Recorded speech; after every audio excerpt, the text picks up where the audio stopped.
Magandang umaga sa lahat. Ngayong umaga ay babasahin po natin ang ika-9 na kabanata ng Jeremiah at ang magbabahagi ng salita ay si Pastor Jason. Ang ating pananalangin at pag-aayuno ay magsisimula po ngayong araw.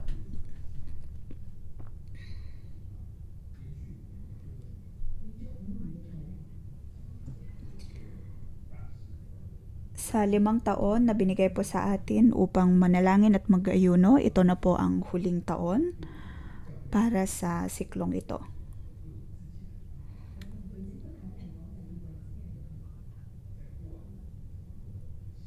Atin pong ipapanalangin ang ating mga sarili. Naituro na po natin ang 7 himala ng Panginoon sa atin pong mga main service. Ang mga himalang ito ng Diyos ay hindi natanggap ng mga Pariseyo.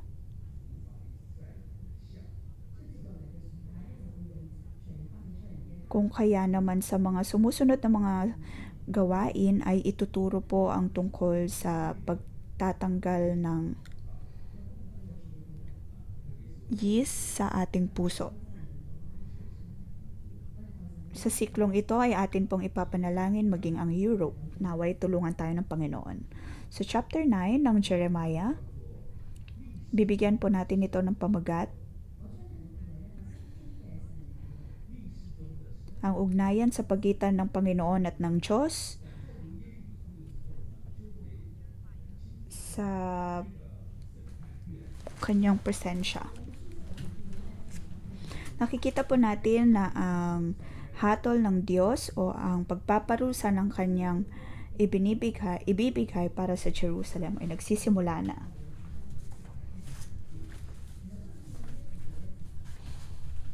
Ang kanyang hatol ay paparating na para sa Juda. Sa bawat kabanata na nabasa natin ay tila katapusan na nila. O kaya ay doon na nagtatapos ang hatol na kanilang matatanggap.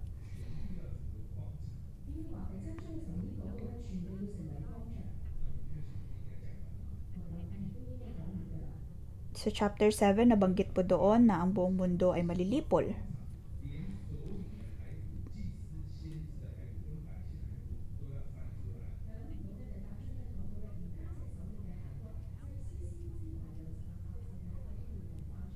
Ngunit sa chapter 8 ay nabanggit na maging ang mga kalansay ng mga namayapa na ay bubungkalin muli.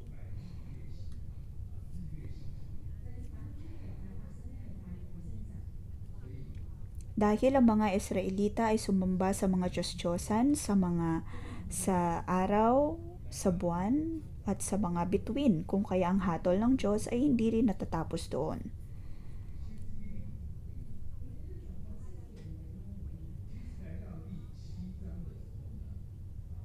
Sa kanilang pagharap ng ganitong sitwasyon, paano ang naging reaksyon ni Jeremiah? Sinabi ng Panginoon sa kanya na wag na niyang ipanalangin ang mga tao ng Juda. Dahil mula chapter 1 to chapter 6 ay naroon ang pananalangin ni Jeremiah para sa Juda. Ngunit siya sinabihan ng Diyos na wag na siyang manalangin dahil naroon na ang kanyang hatol. Ngunit sa pananalangin, iyon ang paraan upang tayo makipag-usap sa Panginoon.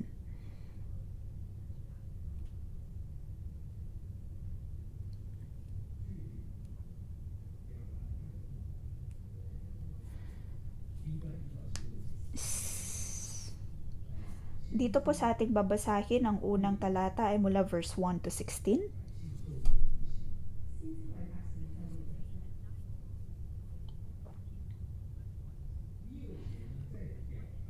Verse 1 and 2.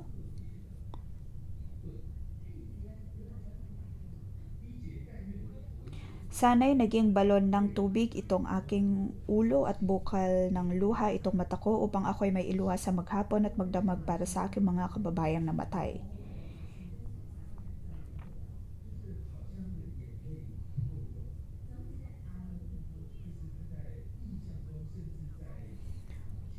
Ang Ang luha ni Jeremiah ay hindi sapat upang iyakan ang kanyang mga kababayan.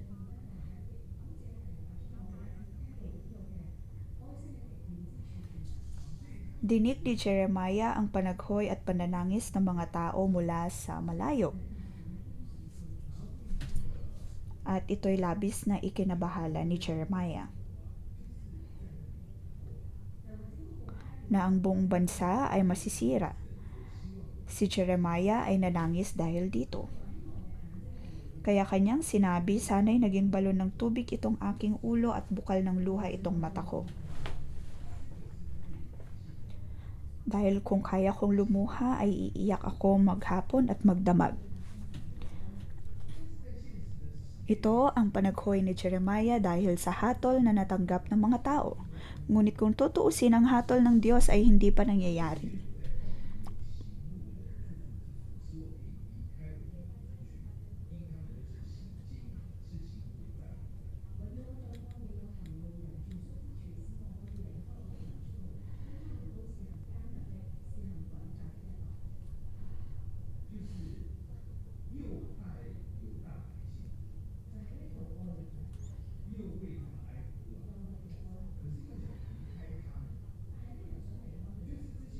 Nais na iyakan ni Jeremiah ang mga Juda, ngunit ayaw niya din silang iwan.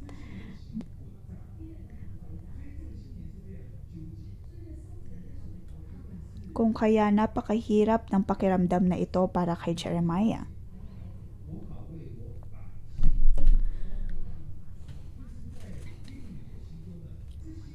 Sa verse 1,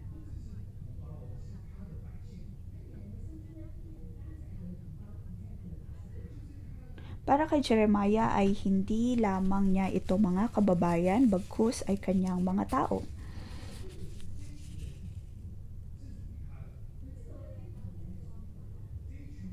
Alam niya na mga taong ito ay para sa Panginoon. Ay para pa sa Panginoon at iniatas din para sa Kanya. Ang bansang ito, ang lungsod na ito ay iniatas ng Panginoon kay Jeremiah, kung kaya naman labis na lamang ang kanyang pagluluksa.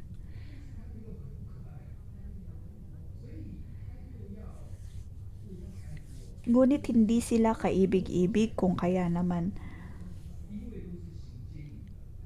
iniiyakan niya pa rin sila.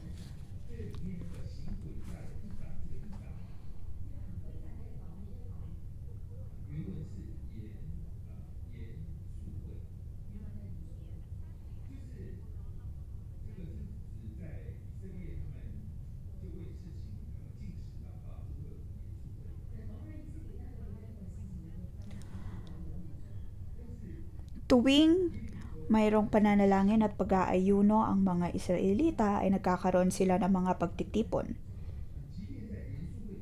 Kung kaya sila tinatawag na lupon o kaya pagtitipon ng mga tao na hindi tapat sa Panginoon.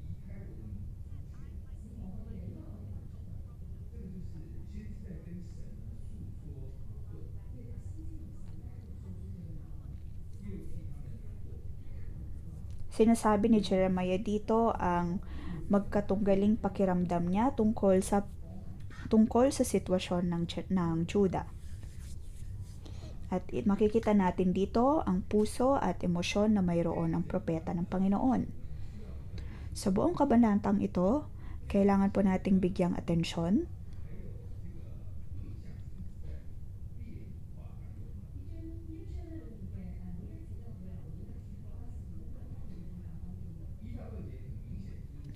Sa verse 1 to 2, sinasabi ng propeta ang magkatunggaling pakiramdam na mayroon siya. At sa verse 3 ay naroon ang kasugutan ng Panginoon. Ganito ang sabi ni Yahweh, sunod-sunod na kasamaan ang ginagawa ng aking bayan, ako'y hindi nila kilala.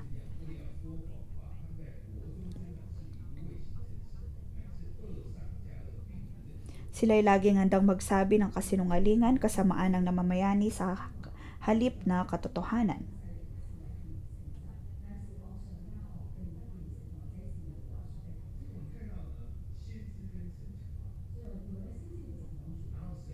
Ang propeta ay nakikipag-usap sa Panginoon at ang Diyos ay nangusap din sa kanya. Sinasabi ng Panginoon na ang mga Israelita ay nakikiapid at sila ay mga sinungaling. Ang kanilang mga dila ay nagsisinungaling. Hindi nila kilala ang Panginoon. Sila ay nagsisinungaling, sila ay nakikiapid, sila ay mga taksil, sila ay masasama. Ngunit sunod-sunod ang kanilang kasamaan dahil hindi nila ako kilala. Ito ang sinasabi ni Yahweh.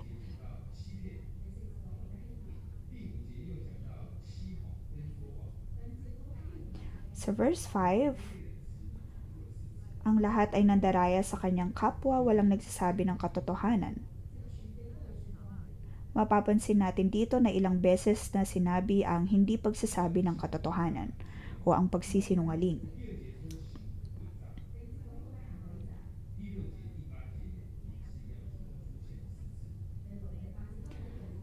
Sa verse 6 ay nabanggit po dito na sila din ay mandaraya.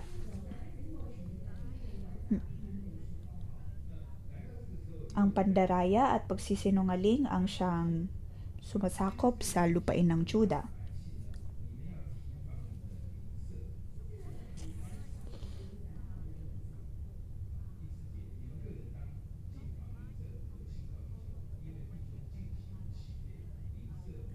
Sabi sa verse 4, mag-ingat kayo kahit sa inyong mga kaibigan, kahit kapatid ay huwag pagkakatiwalaan, sapagkat mandaraya lahat ng kapatid, katulad ni Jacob, at bawat isa ay naninira sa kanyang kaibigan.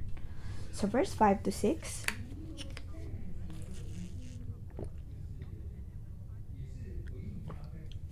ang verse 4 ay mula sa propeta at ang verse 5 to 6, ang verse 4 to 6 ay wika ng Panginoon. Sinasabi dito na ang lahat ay nagsisinungaling at mandaraya, maging sa kanilang kapwa-tao. At sa verse 6, nabanggit doon na kahit si Yahweh ay hindi nila kinikilala. Sa 4 na mga bersikulong ito ay nabanggit na hindi kinikilala ng Israelita ang Panginoon.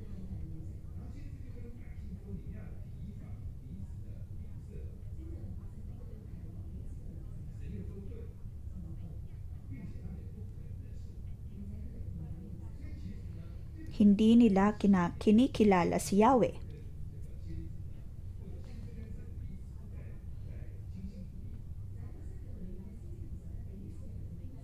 Ganito ang pag-uusap na mayroon ang propeta at ang Panginoon.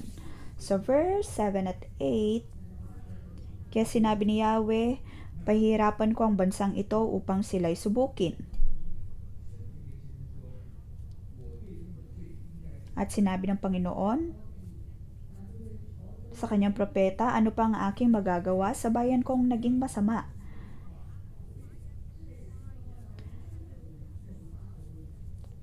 Sa verse 7, pahirapan ko ang bansang ito upang sila'y subukin.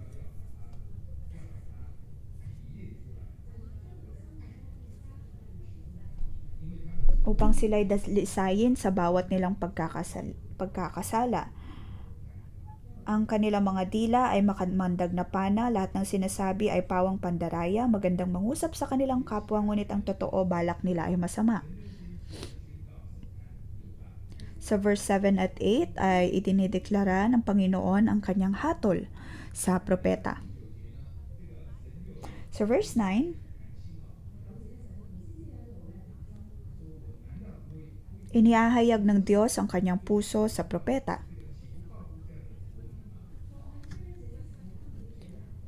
Hindi ba't nararapat na parusahan ko sila? Hindi ba dapat lang na maghiganti ako sa kanila? Ako si Yahweh ang nagsasabi nito.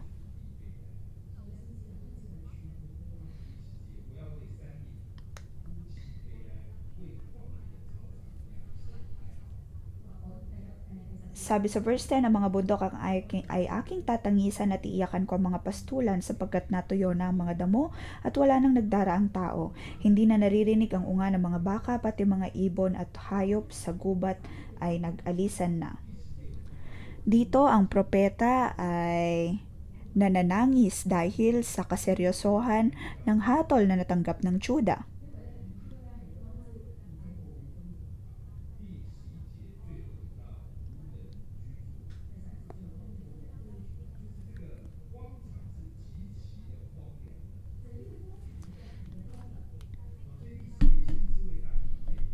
Ang Jerusalem ay wasak na. Matapos ang pananangis ng propeta, ay naroon pa rin ang hatol ng Panginoon para sa Jerusalem. Ang lahat ng ito ay nangyari sa dakong loob ng silid.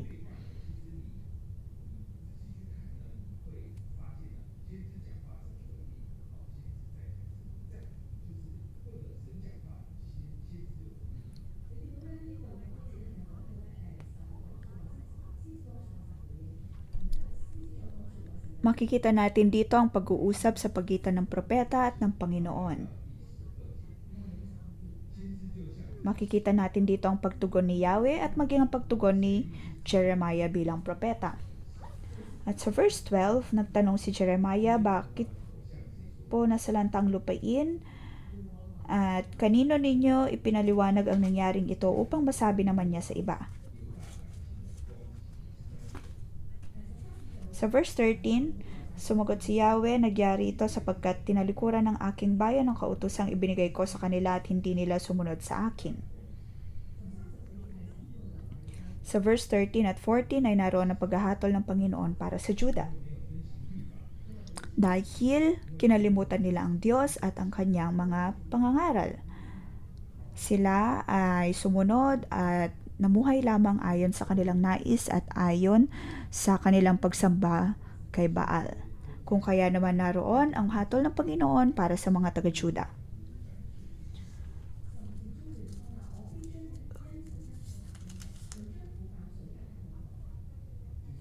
So verse 15, mapapait na halaman ang ipapakain ko sa kanila at tubig na may laso ng ipapainom ko sa kanila.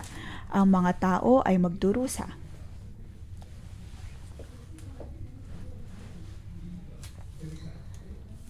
So verse 16, paano husgahan ng Panginoon ng mga tao? Kanyang sinasabi dito na sila ay kanyang pakakalatin.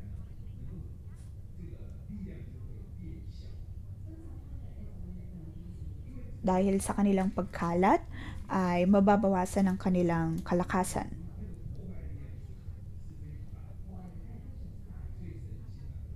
At sa kanilang pagtitipon, gayong wala doon ang Panginoon, magiging mas malala ang kasiraan na kanilang maidudulot.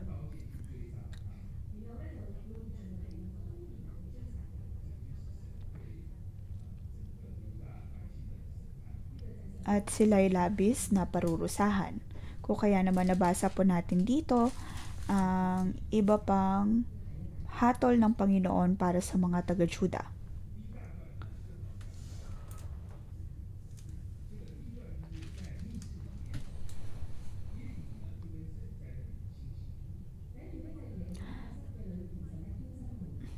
Sa dakong loob ng silid ay naroon na ibinubuhos ni Jeremiah ang kanyang pakiramdam sa Panginoon. Siya ay umiiyak, nananangis, ngunit ang Diyos ay galit pa din. Ano ang dapat aking gawin? Ano ang dapat kong gawin sa pagkakasala ng Juda at ng Jerusalem at ng Israel? At doon ay patuloy pa rin sa pagtangis ang propeta. Makikita po natin dito ang ugnayan o interaksyon sa pagitan ng Panginoon at ni Jeremiah. Sa kanyang pag-iyak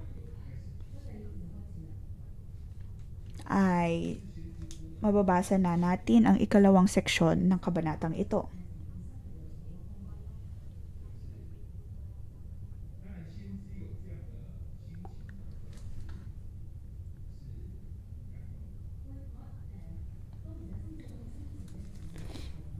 Ang Diyos ay naantig nang makita niya na ang propeta ay umiiyak para sa mga tao, ngunit hindi ito sapat.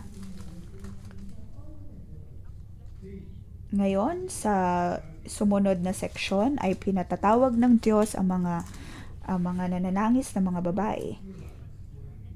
Sa verse 17, ang sabi ni Yahweh na makapangyarihan sa lahat, isipin ninyo mga nangyayari, tawagin ninyo mga tagaiyak, ang mga babaeng sanay managhoy.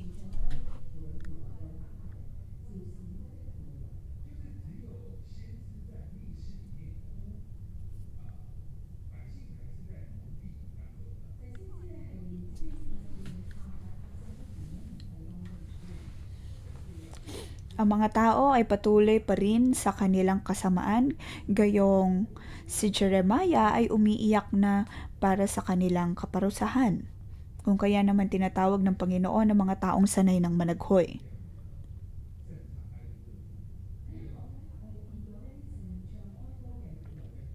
Hindi pa ako nakakita ng taong sanay na managhoy, ngunit sa Taiwan ay mayroon kaming mga ganitong tao.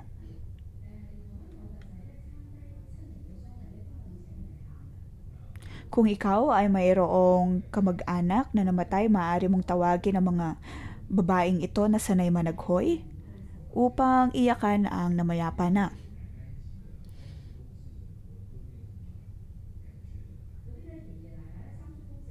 Ako ay napakabata pa noon at mayroon akong mga kamag-anak na namayapa at hindi ako marunong umiyak noon, hindi ako marunong maantig noon. Ngunit nakita ko ang mga taong sanay na managhoy na kanilang inimbitahan sa puneraryang ito. Sila ay umiiyak, sila ay nananaghoy, at kami man din na naroon ay naantig din.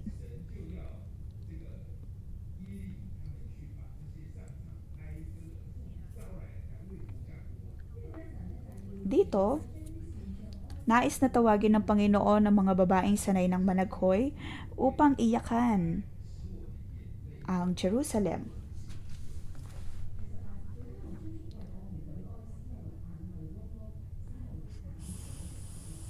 Pagmadaliin sila upang managhoy para sa atin hanggang sa bumalong ang ating mga luha at mamugto sa pag-iyak ng ating mga mata. Minsan ay may mga pagkakataon na maging tayo ay hindi tayo makaiyak dahil marahil sa gulat at hindi tayo makatugon agad. Ngunit sa verse 1 ay naroon na umiiyak ang propeta sa silid sa kanyang pananalangin. Ngunit sa verse 17 at 18 ay tinatawag na ng Panginoon ang mga profesional na pagdating sa panaghoy upang maging ang mga Juda ay maantig, ang mga taga-Juda ay maantig at manangis dahil sa kaparusahan na kanilang mararanasan.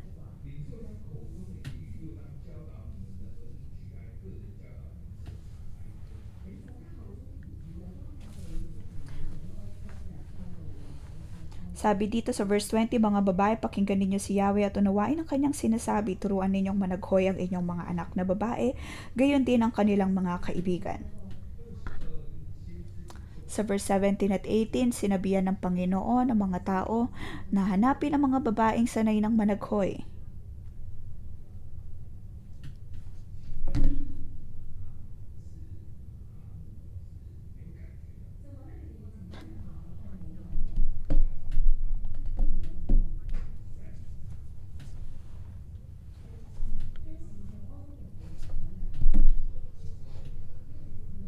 Sa verse 22,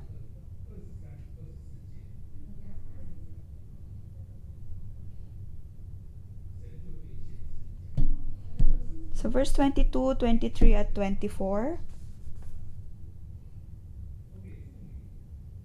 ang Panginoon ay nakikipag-usap sa mga propeta. Ang mga babae ay nanaghoy at maraming mga tao ang naantig rito.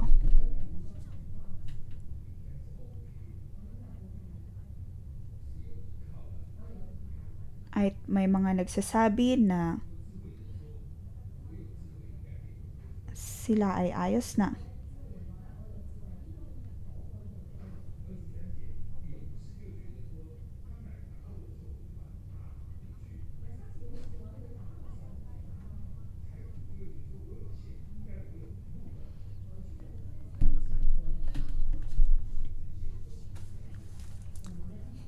Sabi dito ng Panginoon, huwag ipagmayamag ng matatalino ang kanyang karunungan o ng malakas ang lakas na kanyang taglay ni ng mayaman ang kanyang kayamanan.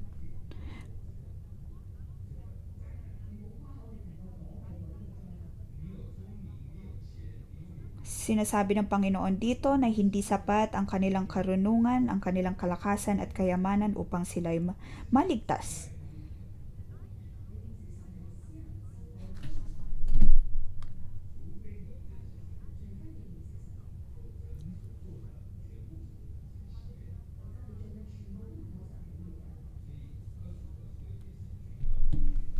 Sa verse 25 at 26, sinabi pa ni Yahweh, darating ang panahong paparusahan ko ang lahat ng tinuli, ngunit ang puso'y hindi naman mababago. Mga taga-Ehipto, Juda, Edom, Ammon, Moab at lahat ng nanirahan sa disyerto at mga nagpuputol ng kanilang buhok. Sila at lahat ng mga taga-Israel ay hindi pa magkakaroon ng panloob na pagbabago bagaman sila ay tinuli ayon sa laman.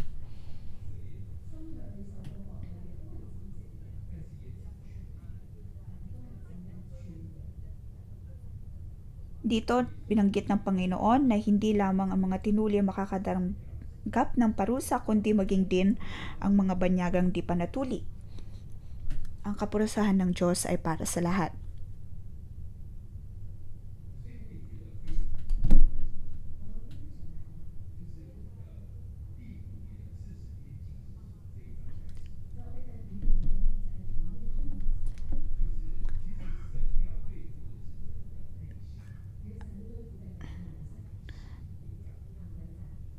Nakakahalina na sa unang araw ng ating pananalangin at pag-aayuno ay ganitong kabanata o ganitong mga salita ng Diyos ang mababasa natin.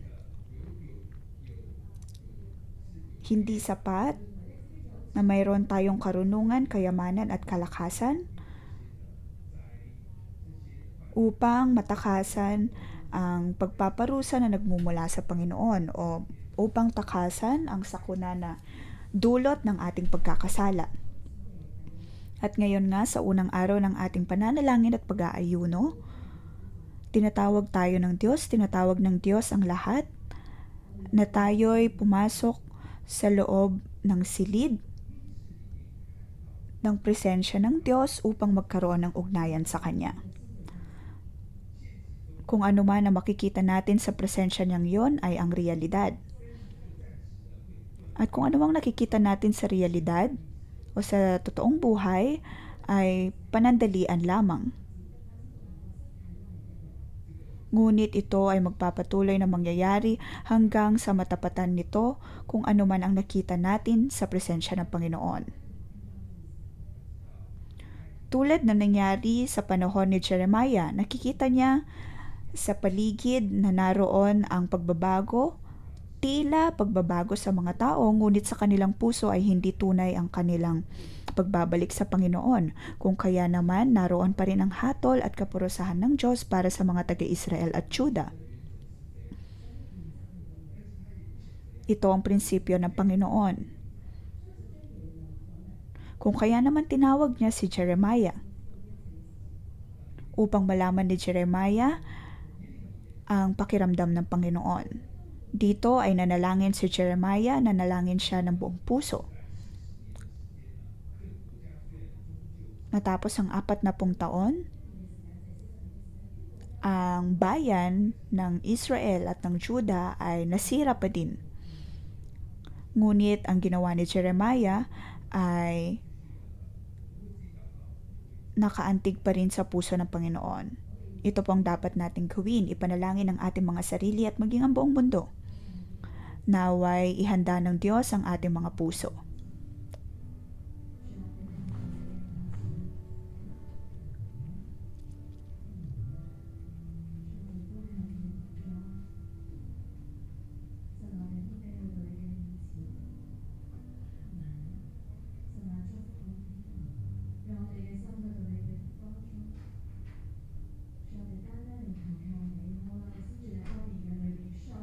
Panginoon, kami ay umaasa sa iyo, tayo ay manalangin. Panginoon, aming dinadalangin ang iyong habag at biyaya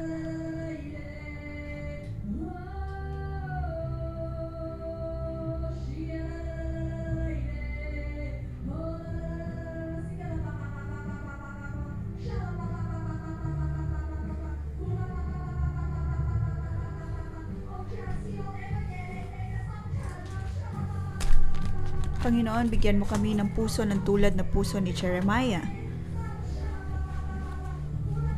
Pusong handang manangis at managhoy at manalangin sa iyo.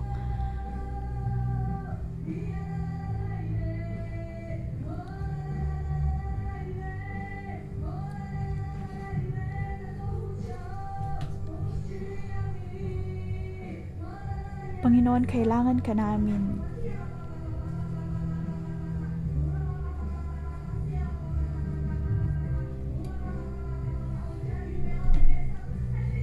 Panginoon, ihanda mo ang aming mga puso sa araw ng pananalangin at pag-aayuno. Bigyan mo kami po ng Panginoon ng puso na handang sumunod at makinig sa iyo.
Kapatid, atin pong itaas ang ating mga kamay.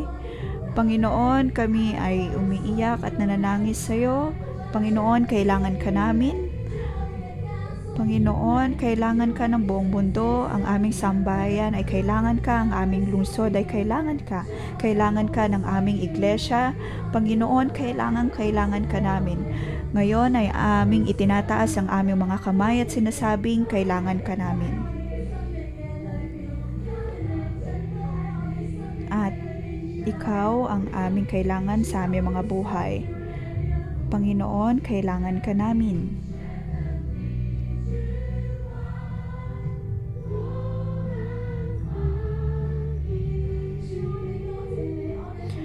Panginoon, pinapasalamatan ka namin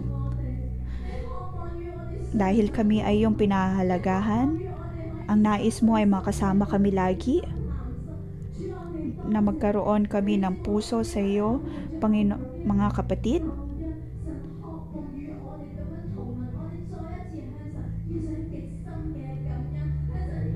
Ating ibigay ang ating pasasalamat sa Panginoon. Panginoon, pinapasalamatan ka namin.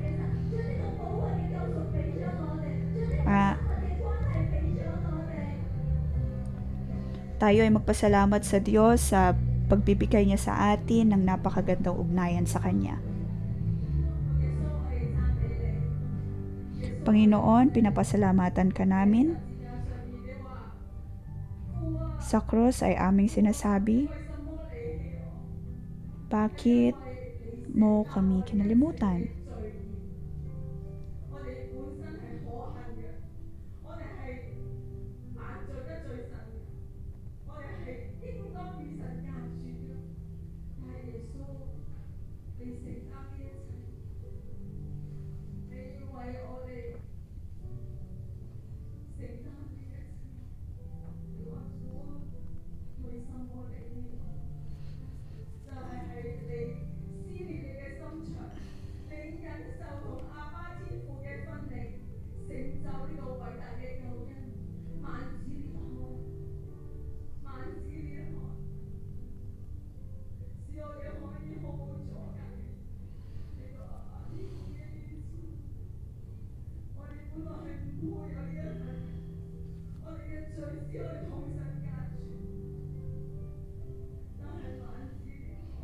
Panginoon, kami ay nagkasala.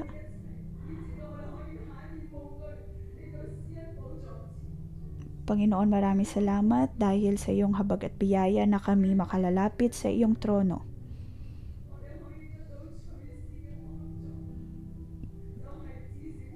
At aming matatanggap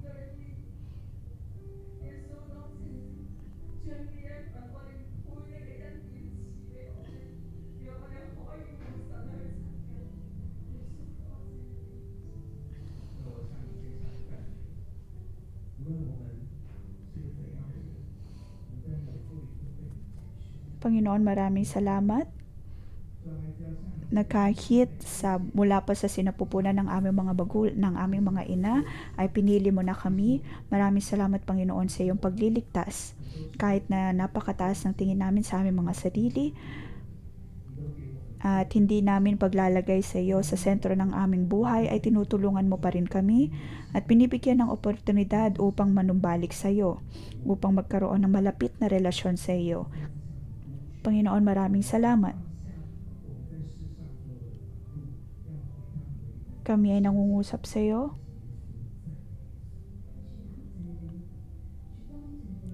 Panginoon, maraming salamat na gayong kami ay nasa kasalanan, hindi namin kilala ang aming mga sarili, ngunit naroon kang nangungusap sa amin at tinatanggap kami. Panginoon, maraming salamat sa iyong pagsasabi na kami mahalaga sa iyo.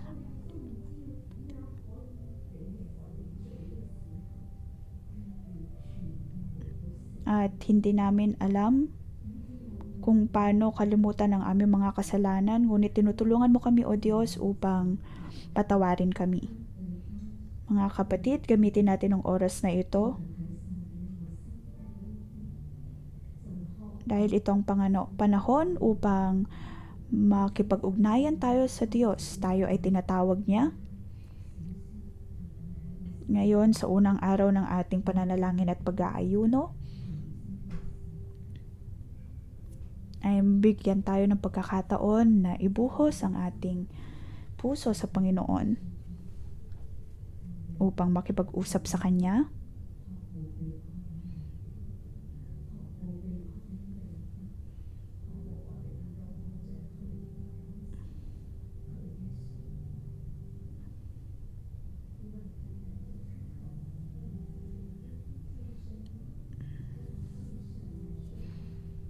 Sabihin natin sa Panginoon, okay, makapag-usap tayo sa Panginoon, maaari nating itaas ang ating mga kamay.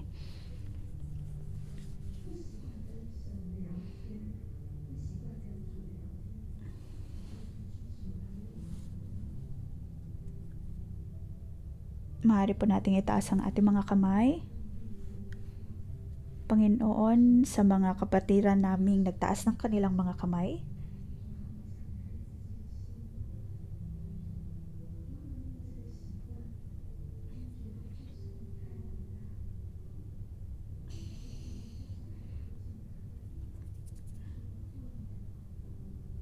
Panginoon, naway lumapit ka sa mga kapatirang ito. Katulad ng kung paano ka nakipagkaibigan kay Abraham, ay ganun din po kami sa iyo, Panginoon.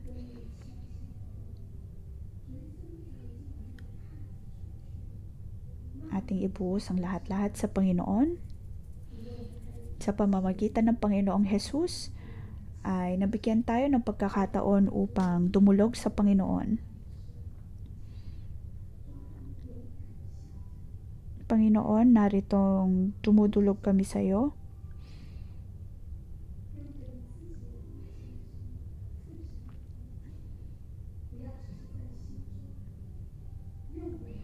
Naway marinig tayo ng Diyos. Gamitin po natin ang mga bibig upang makipag-usap sa Kanya.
Panginoon, tulungan mo ako na dumulog sa iyo at idulog sa iyo ang aking kalamnan, ang aking mga pagkakasala. Panginoon, tulungan mo ako. Handa ako, O Diyos, na isuko ang lahat sa iyo, naway mangusap ka sa aking buhay. Panginoon, patawarin mo ako.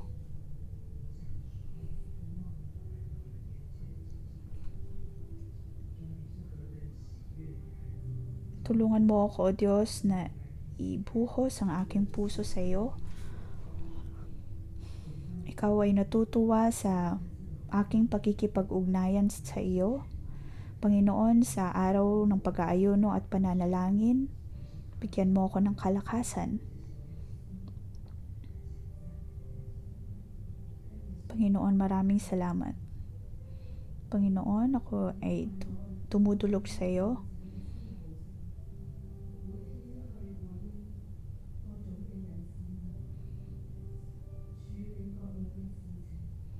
Araw-araw ay nakakatagpo kami ng iba't ibang mga tao, ng sitwasyon. Ngunit sa araw na ito ng pananalangin at pag-aayuno, sa pagsisimula nito, Panginoon, ay tulungan mo ako na magkaroon ng pagbabago sa aking pamumuhay upang mas makilala ka pa, maging ang iyong kalooban. Panginoon, Banal na Espiritu, naway tulungan mo ako magbago.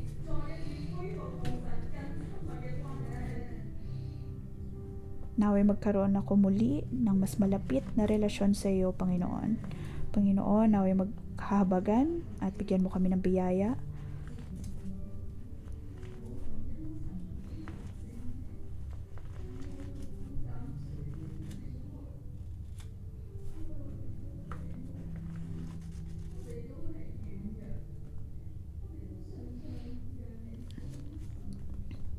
Panginoon, kami ay mahina at lagi namin sinasaktan ng iyong puso.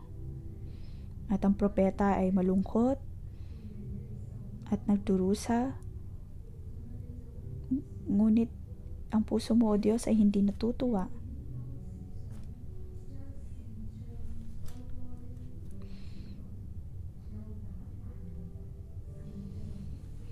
Hanggang sa sinabi mo, O Diyos, na tawagin ng mga tagaiyak ang mga babaeng sanay managhoy. Hindi namin alam kung paano manalangin, hindi namin alam kung paano manangis dahil wala kaming pakiramdam. Na hindi kami sensitibo pagdating sa aming mga kasalanan. Kung ikaw ay isang kapatid na hindi mo alam kung ano ang iyong mga pagkakasala, o kaya ay walang pakiramdam, maaari po tayong dumulog sa harap. Tinuturo ng mundo sa atin na magkaroon lagi ng pagrarason at magkaroon ng saradong emosyon. Ngunit, nabanggit po dito sa kabanatang binasa natin na tinatawag ng Diyos ang mga taong sanay managhoy.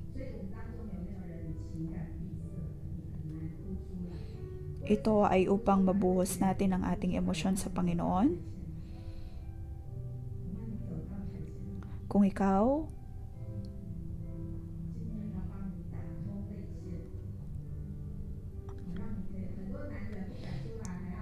ay ang uri ng tao na hindi marunong umiyak o kaya ay hindi mabilis na maantig, hindi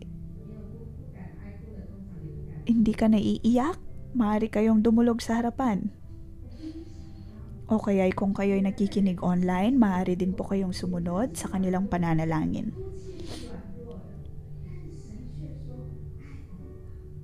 Pagdating sa tao, ang pag-iyak ay pagpapakita ng kahinaan, ngunit para sa Diyos, mahalaga ang bawat luhang ito.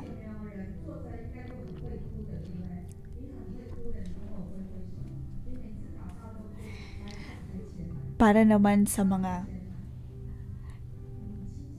taong sanay manangis at managhoy, maaari po ninyong itaas ang inyong mga kamay o kaya itulungan na ipanalangin ng mga kapatid nating ito.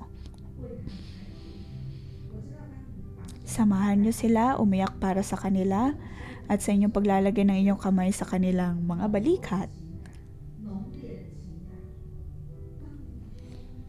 Iyong mararamdaman ang malakas nilang pakiramdam. Maaari nyo po silang panalangin.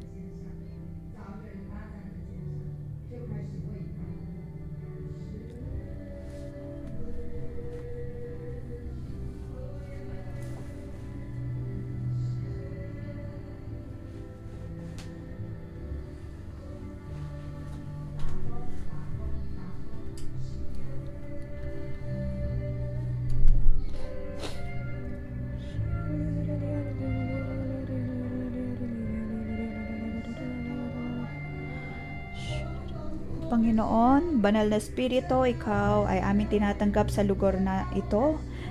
Kailangan ka namin. Banal na Espiritu, kailangan ka namin.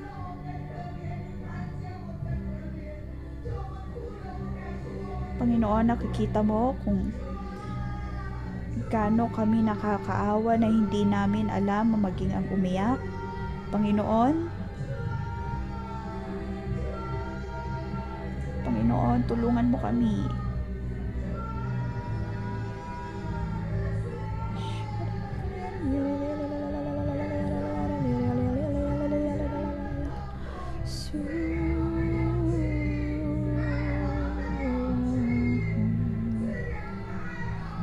Panginoon, bigyan mo kami ng kalakasan na umiyak, managhoy at manangis sa iyo.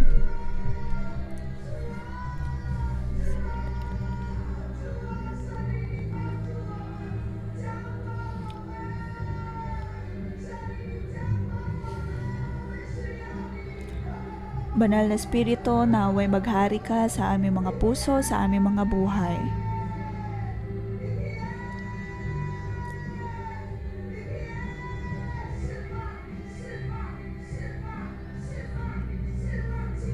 Panginoon, palayain mo mga kapatid naming ito.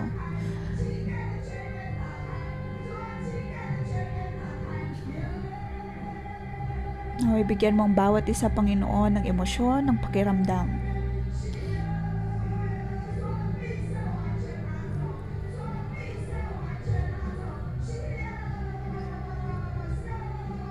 Panginoon, tanggalin mo ang bawat balakid sa aming mga puso. At buksan mo, O Diyos, ang bukal ng emosyon sa aming mga buhay. Upang magkaroon kami ng mga luha. Dahil ito'y kailangan sa iyong kaharian. Panginoon, kami ay walang kalaban-laban, kami ay mahina. Tulungan mo kami, O Diyos, na manangis at managhoy para sa aming bansa, para sa aming bayan. Panginoon, wala kaming magagawa sa aming sarili. Panginoon, tulungan mo kami na tanggalin ang balakid sa aming mga puso. Sa pagkakataong ito, mga kapatid, tayo po ay tumayo at ipanalangin ang June 1. Makailan lamang ay mayroon po tayong naranasan na may isang lalaki na nais magpakamatay at nangyayari ito sa June 1. Ating ipanalangin ang lungsod na ito dahil tayo ay narito sa June 1. Itaas po natin ang ating mga boses at manalangin sa Diyos na naway patawarin niya ang bayang ito.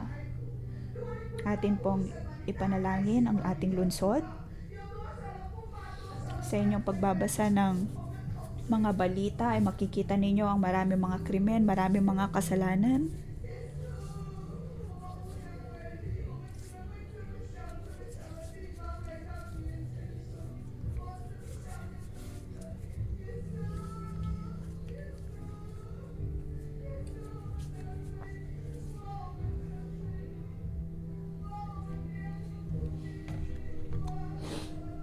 Panginoon, kami ay nagkasala sa iyo.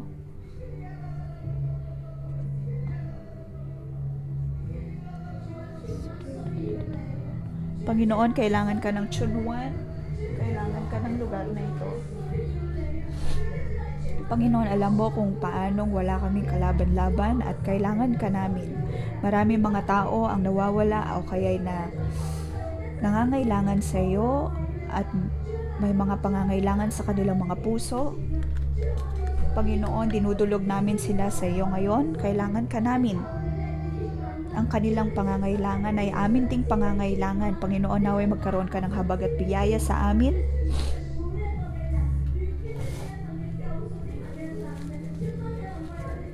Naway ang iyong kaligtasan, ang iyong kalakasan, ang siyang matanggap ng bawat isa.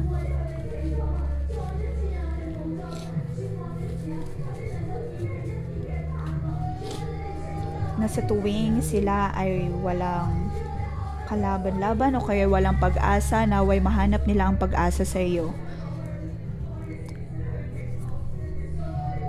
Panginoon, para sa bayang ito, alam namin, O Diyos, na kami ay nagrebelde sa iyo at nagkasala sa iyo.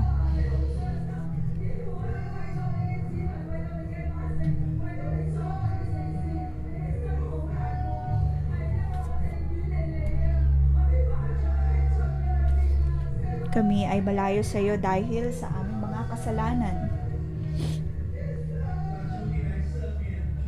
Panginoon, naway patawarin mo ang June 1, ang maliit na lungsod na ito. Gayunpaman, ang lugar na ito ay puno ng pandaraya, puno ng pagsisinungaling at puno ng mga bagay na hindi nagbibigay katuwaan sa iyo. Panginoon, naway patawarin mo kami, patawarin mo ang lugar na ito. Patawarin mo, O Diyos, ang mga bagay na hindi nararapat para sa iyo. Panginoon, ibuhos mo ang iyong pag-ibig sa lugar na ito.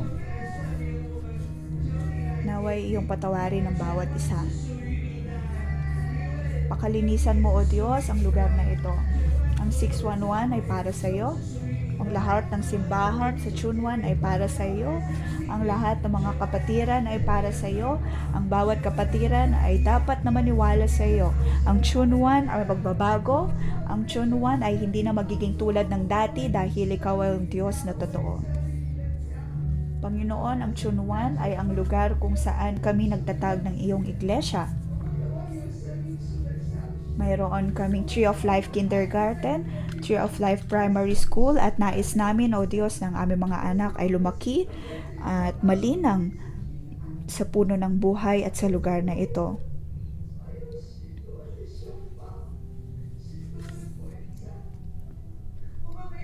Ngunit napakaraming mga kaso ng kasamaan at pandaraya sa lugar na ito.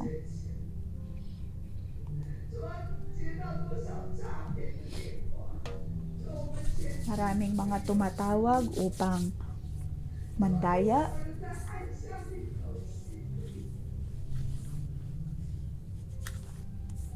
At marami mga tao ang nawawala ng pag-asa kung kaya naman sila ay nagdodroga. Napakaraming mga bayarang babae.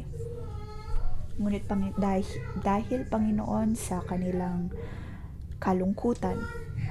Ngunit Diyos, ayaw naming maging ganitong uri ng lungsod ang aming lugar.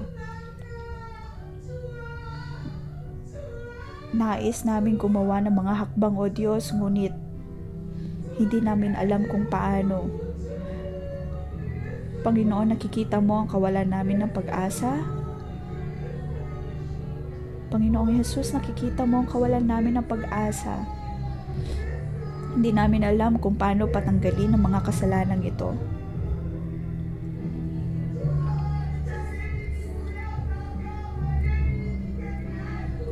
Panginoon, sinabi mo kay Jeremiah na wag na siyang manalangin, tumigil na sa pananalangin.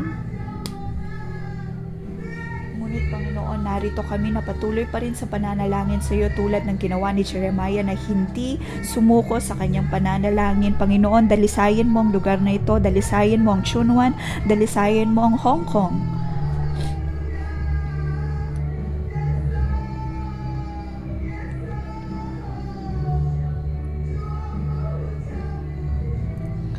Panginoon, kami ay umiiyak at nananangis sa iyong harapan.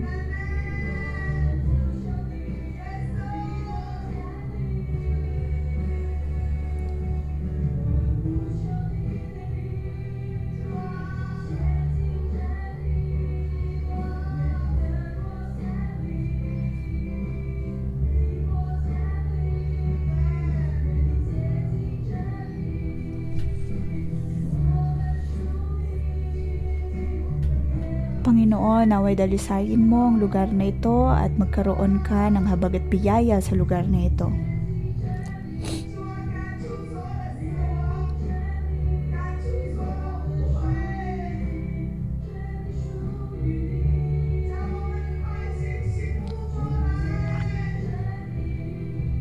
Panginoon, gisingin mo ang lugar na ito, gisingin mo ang bawat isa sa amin.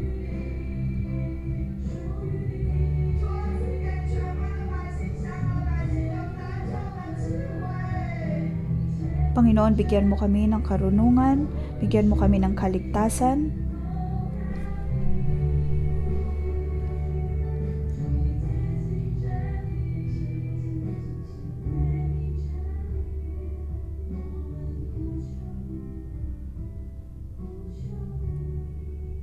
Panginoon, kami ay umiiyak sa iyo. Dalisayan mo, O Diyos, ang lupain ito. Magkaroon ka ng habag at biyaya sa lugar na ito.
Panginoon, sa lugar na puno ng pagkakasala, ang tanging naririnig lamang ay ang bawat pagtangis at panaghoy.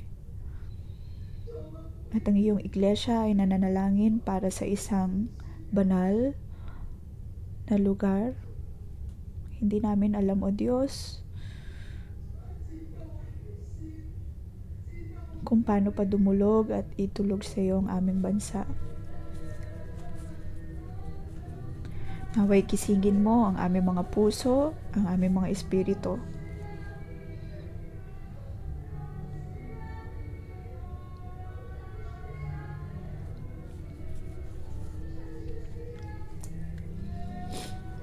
Panginoon, kailangan ka ng aming lugar.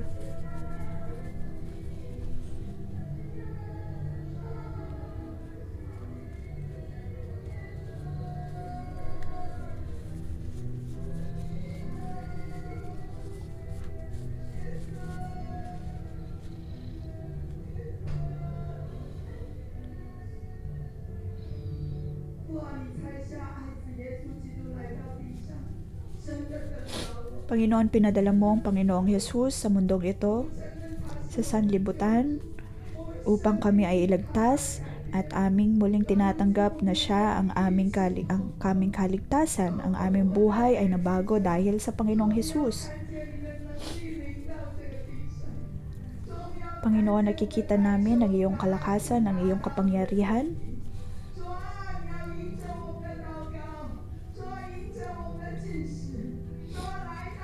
Dahil sa aming pananalangin at pag-aayuno, kami ay dumudulog sa iyo.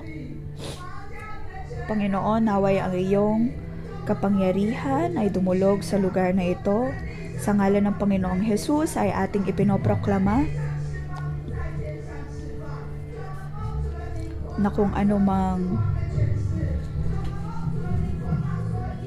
ipinapanalangin namin ay iyong gagawin. Panginoon, sa pangalan ng Panginoong Jesus ay aming kinakansela ang kapangyarihan ng pagkikipagpit, pangangalunya, ang lahat ng kasamaan, ang pandaraya, ang pagsisinungaling sa aming mga isip. May mga bagay, Panginoon, na hindi kabilang sa iyo at sa ngalan ng Panginoong Jesus ay aming itinatali ang lahat ng ito.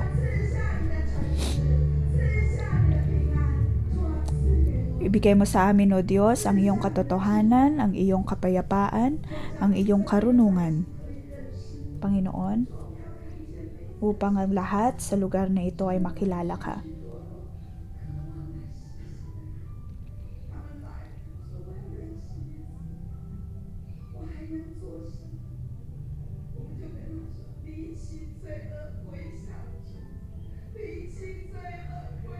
Upang aming masabi sa mga tao na iwan ang kanilang pagkakasala at manumbalik sa Panginoon.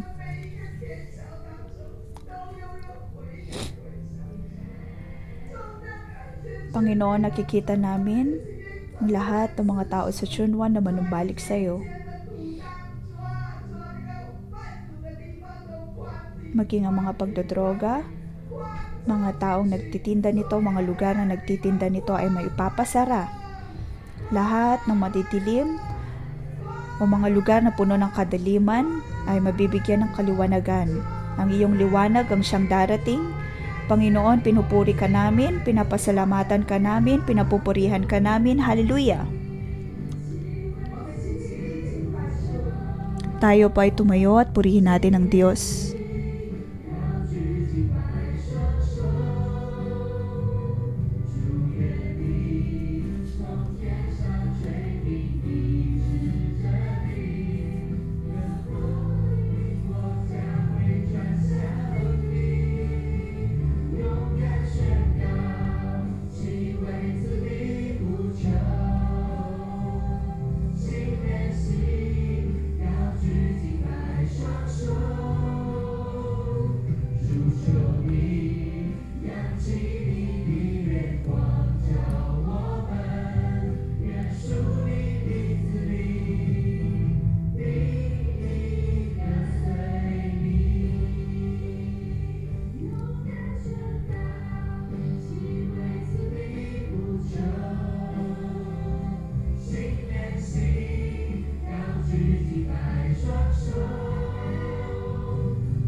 Hallelujah! Purihin natin ang Diyos. Sa ngalan ng Panginoong Hesus ay aking pinagpapala ang bawat isa. Naway kayo'y mapabilang sa Diyos. Kayo ay tinawag ng Diyos upang maging kanyang banal na pari. At naway ang liwanag ng Diyos ay mapunta sa inyo.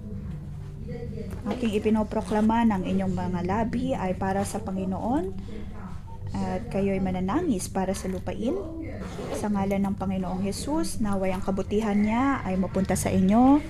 Amen. Dito po nagtatapos ang ating pang-umagang debosyon. Magandang umaga.